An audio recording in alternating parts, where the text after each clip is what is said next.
And the last surely hasn't been heard about the face-off between the Republicans and the Democrats over the $1 trillion stimulus package, even as the campaigns get hotter on the trail.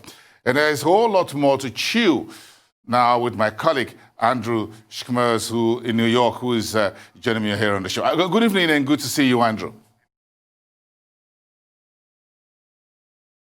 Good afternoon, Basan. Yeah, it's good. Let's talk about the stimulus package. The administration in Washington is giving in on one point. The Democrats are also looking at this conversation. How is this impacting the market? And of course, the unemployment numbers also show some challenges still there on the job front.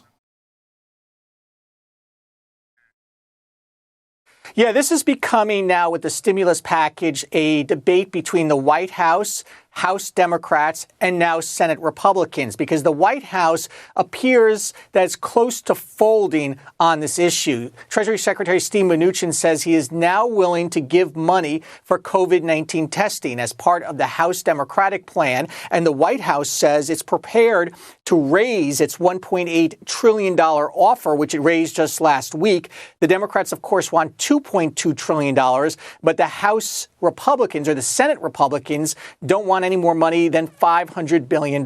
So there may be a three-way negotiation now undergoing, but a possible deal getting closer. Now, this all may be because of unemployment numbers that came in today that were rather dismal. The weekly unemployment number hit 889,000 people filed new unemployment claims. That's the highest number since August, suggests that the economy is continuing to slow down and that the employment picture continues to weaken. Part of the stimulus package will be $1,200 checks for almost every American earning probably less than $100,000 a year. So that might be part of the impetus that's giving the White House a little push here before the election.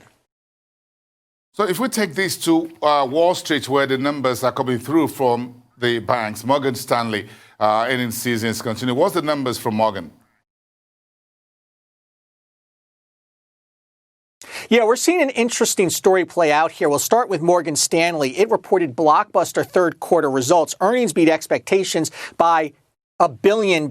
Now, the firm said that its Wall Street trading operation as well as its wealth management division all fueled those gains. Now, what we're seeing is banks that deal with institutional clients, Goldman Sachs, Morgan Stanley a little less so, but it's a largely an institutional bank, doing well, while the consumer banks, Bank of America, Wells Fargo, reported weaker earnings. So banks dealing with Wall Street doing better than banks dealing with Main Street. And that makes sense because you look at the markets have been on a tear the last few months in the middle of this pandemic, while the consumer isn't doing so well. Consumer spending obviously pulled back, interest rates near 0% by the Fed. So that might be an interesting dichotomy that's playing out, and that could have some political ramifications down the road.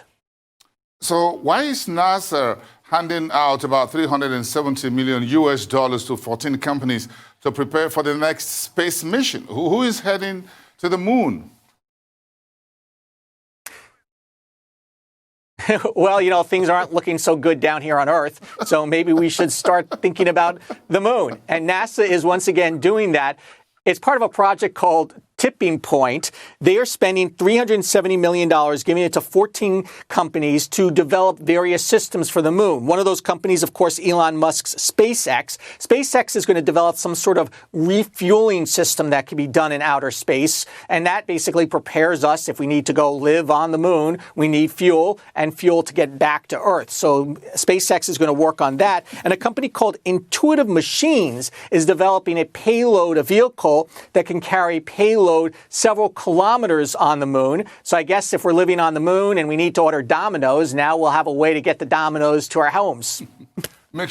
Just make sure that those equipment are well sanitized before they leave the Earth. We don't want to take the virus away up there. It's going to be more catastrophic. Indeed.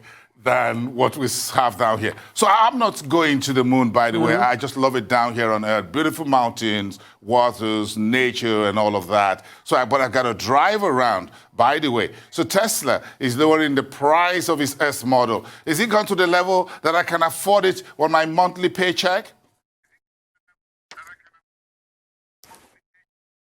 I don't know, frankly. I don't think so. Even though you're earning that a big Arise News salary, maybe. Give me a figure. Elon Musk unveiling $69,420. Elon Musk lowered the price of the Model S, the flagship car by Tesla, twice this week. So the new price coming in at that number. Now, many saw this kind of as a off-color joke. $69,420. Break that down. 69. Musk has a rather deviant, some would say, sense of humor and has been known to do this. 69 is a sex act, and 420 is the police code for marijuana. We know that Musk likes marijuana. He's admitted to smoking it, so this may be an inside joke, an off-color joke at that, but a slightly better price target for most Americans, though still out of the reach of many Americans. Though you get all sorts of deals with electric cars and low interest rates, it might be a good time to go shopping for one. If you're not going to be headed to the moon, because I don't think you can take this to the moon. But, maybe. I need that pay protection, paycheck very quickly, Andrew. Maybe I'll get my name on the second stimulus if it's approved on or before the elections on November the 3rd. Have a great afternoon in New York. Thank you so much, Andrew.